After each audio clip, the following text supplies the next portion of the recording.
going to be one of the best summers we've ever had. But it's not going to be pleasant. So 50 years ago, a story came out about a shark attacking a small island on the 4th of July. And to this day, people are still terrified to go into the water. Here's Jaws. Shark! The shark! Okay, I'm ready. So we meet Martin Brody, Amity Island's new police chief, as he gets a call at home about some chick who went missing at the beach last night. She was hanging out with some hippies, but sitting by herself, until this guy came to talk to her because she was eye-fucking him. Want to get drunk and fool around?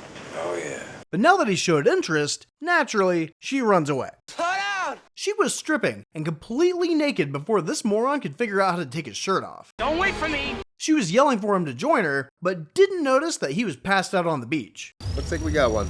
All right, Heartbreaker, she's alone.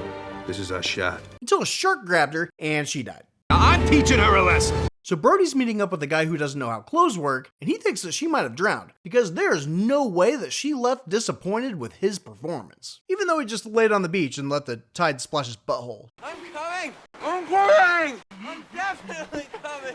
But it doesn't seem likely, unless she was naked, because they found all her clothes. Then, Deputy Hendricks blows his rape whistle because they found her body, or at least part of it, being eaten by crabs. Is anyone eating this? And after seeing the body, the guy who doesn't know how clothes work is thinking to himself, man, I could have saved her with my penis. That should be reasonable, huh?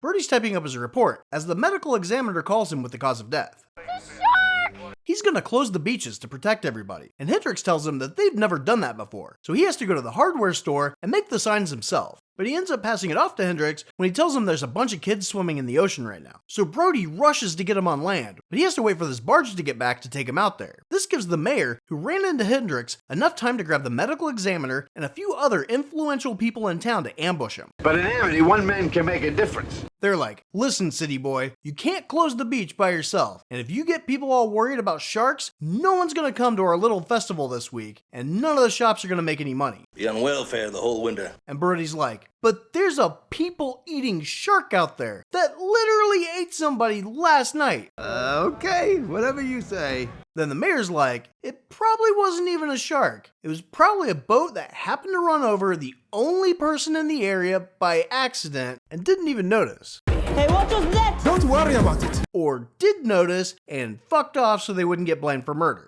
Are you on drugs? That's been known to happen. And the medical examiner agrees with this and is ready to redo his reports based on the mayor's theory. Well, that sounds like a lot of paperwork. And all the business owners think that this is a reasonable explanation and pressure Brody to let the Boy Scouts stay in the ocean. We don't even know that there's a shark around here. A few days later, Brody takes his family to the beach, but can't stop staring at the ocean, waiting for somebody to be eaten, and almost freaks out when this old dude swims under a fat lady. Then again when this chick screams because her boyfriend's being a douchebag. A what? So he decides to stop being such a tight ass and lets his kid go into the water. But moments later, this kid Alex Kittner gets attacked by a shark and he dies.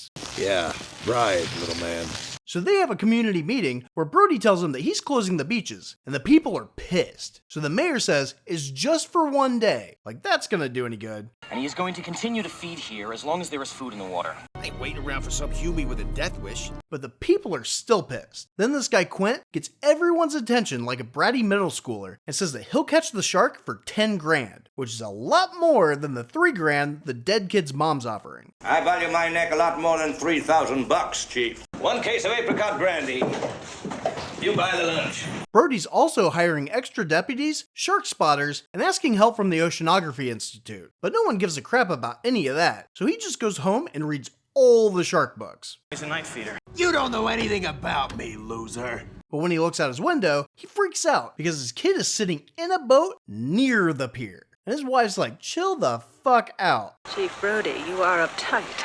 Then happens to open a shark book to a drawing of a shark attacking a boat and yells at him too. Michael! Later that night, these two idiots decide to go fishing with a roast. But this works, and the shark takes it. Then the chain runs out of slack, and instead of stopping the shark, the pier breaks in half, and one of the idiots falls in. Nice going, Jaws. And instead of just rolling off and swimming to shore, he rides it out pretty far. Then the shark turns around to get the guy who fell in, and he has to outswim the shark to get back to the pier. But his friend pulls his fat ass up before he gets there. You're a lot heavier than you look. I had a big breakfast. We're supposed to believe that a fat guy can swim faster than a shark? No, because once he's safe, they realize that the pier just floated back on its own. It's 100 to 1. 100 to 1.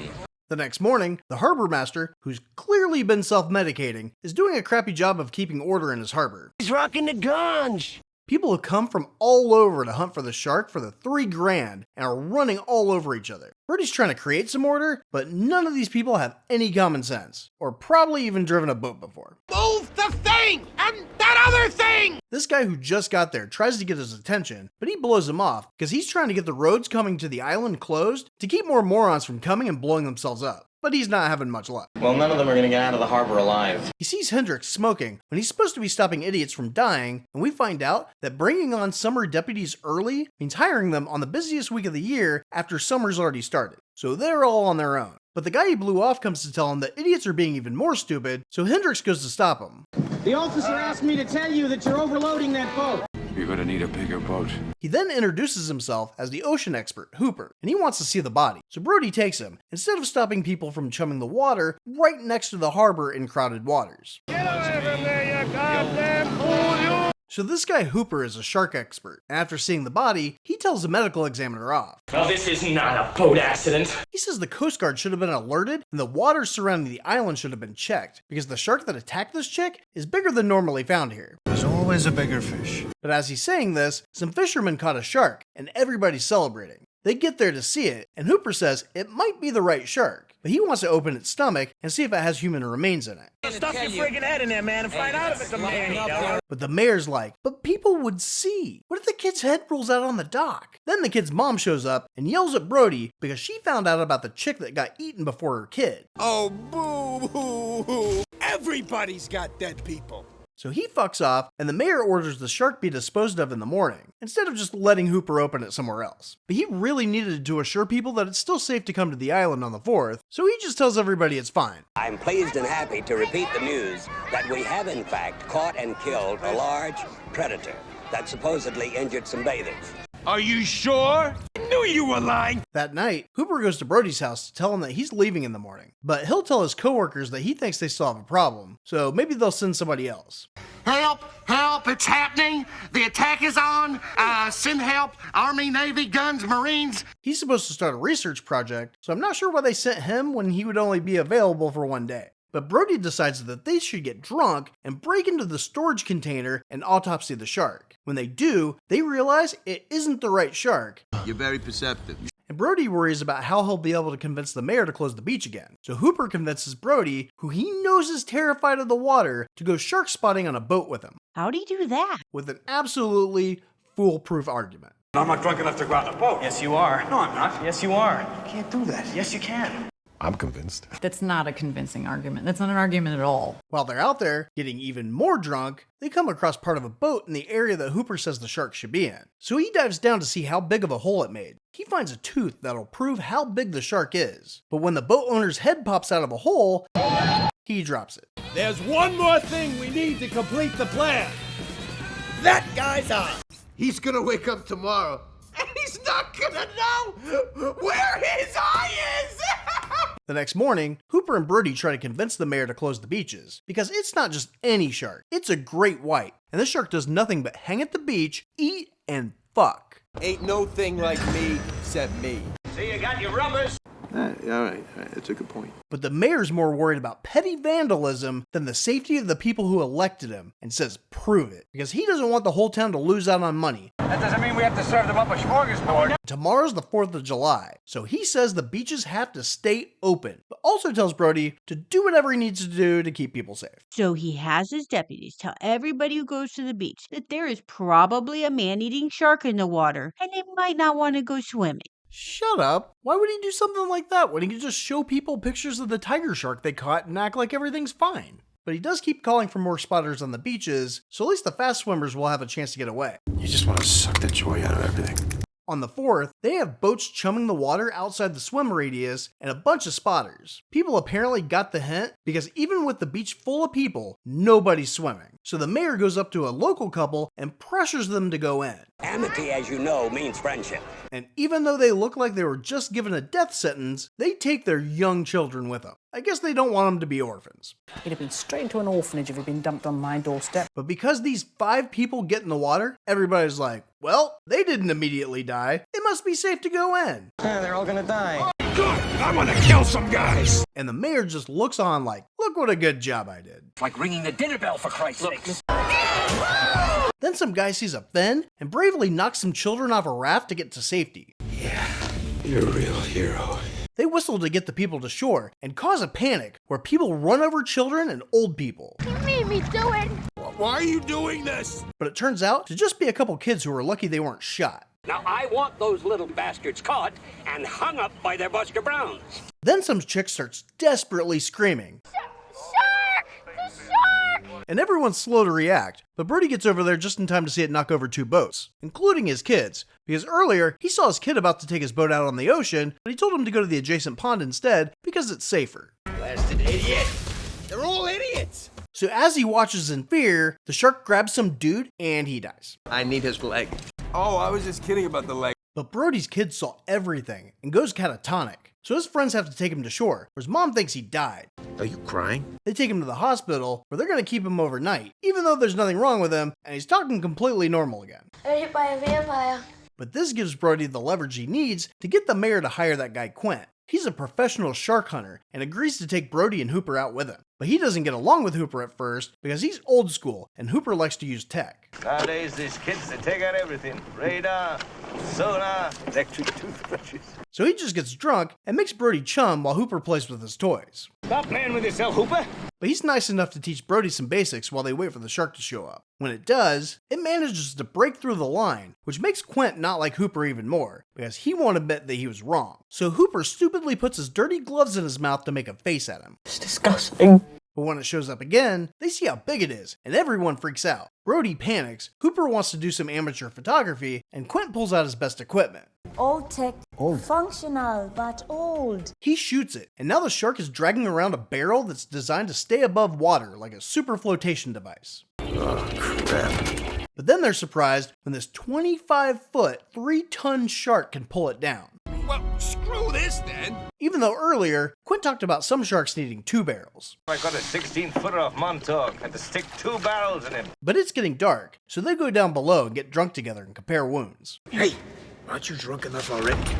But while they're bonding over their boo-boos, Quint tells him a story about watching a bunch of his friends die by a shark attack because their commanding officer didn't radio for help when their ship was sinking. And this was so traumatic that he dedicated his whole life to hunting sharks. You killed Groot! But while they're trying to forget that trauma dump, the shark comes back and rams the boat. Now they have no lights, a fire on board, and a hole in the hull. I'm gonna tear your ship a new one! A very big new one! Quint tries to shoot it with his rifle, but it doesn't help, either because the shark is too big to hit anything significant, or because Quint's too drunk to aim. Quit smiling, you idiot. You're supposed to be a professional. In the morning, Quint and Hooper are trying to fix the engine from all the water damage when it comes back. They pull in the barrel it's attached to, and it comes by to say hi. What's going on? I think he's come back for his noon feeding. But seeing it again makes Brody decide to call for reinforcements. So Quint smashes the radio so they can't get any help. It's not cool to get help. But didn't you say the boat was damaged? That is correct. And didn't he almost die because somebody didn't radio for help? Yes. Idiot. It's just theory that I happen to agree with. But it comes back, and they're having a hard time keeping up with it because of the engine damage. Can't rim it up that high, it's not gonna take it! Then Quint manages to get another barrel attached, and Brody shoots it a couple times with a revolver, both of which do nothing, and it just goes back down. Now keep it up, and I'm gonna smash that thing to pieces! When it comes back, they're pulling in the barrels again and tying them to the boat, and Brody almost breaks Hooper's leg in the process. God knows I don't need the rest of him. Look at him, he's useless. But the shark starts eating the line that's holding him back, so they untie it while Quint harpoons it in the face. Well, that's rude. But it's too tight and the barrel flies, almost taking Brody's head off. We have to take this abuse much longer.